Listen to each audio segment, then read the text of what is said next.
আমি পেঁয়াজ রসুন দিয়ে দেবো।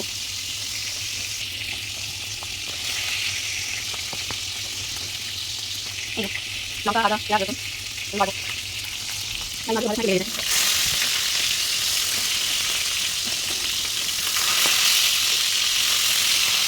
ভাজা ভাজা মশলা করি তারপর আবার দিয়ে ভালো দিলাম।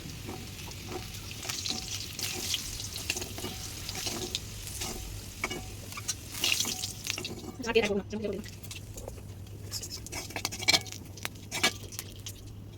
তারপর মশলা করব দিলাম ছেলে করে দিচ্ছি।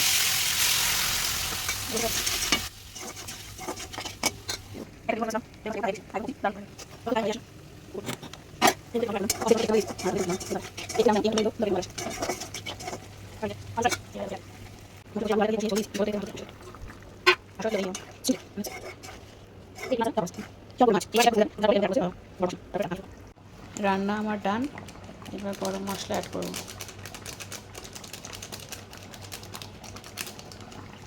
গরম মশলা দিয়ে দিলাম।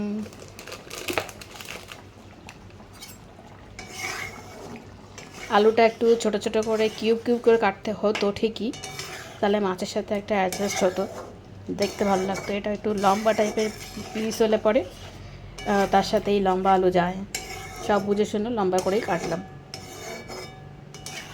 কেন তারপরে এখন যখন ভাবলাম আমার মাছ এরকম, যেমন মাছ তেমন সবজি হতে হবে।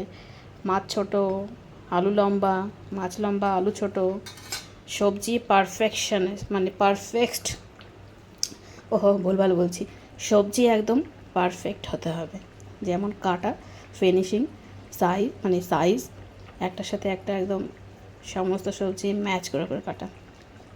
আমার মধ্যেও সেটা আছে, কিন্তু আজকে এরকম চৌকো করে কাটা। অ্যাকচুয়ালি এই মাছটা অনেক দিন পরে যেহেতু রান্না করছি, তো এই ব্যাপার একটুখানি ওই জন্য একটু গোলমাল হয়ে গেল আর কি। টেস্ট কেমন হবে জানি না, দেখা যায় ভালোই হবে আশা করি। নুনটা নিয়ে একটু ভয় লাগছে, নুন বেশি হয়ে যাবে কিনা।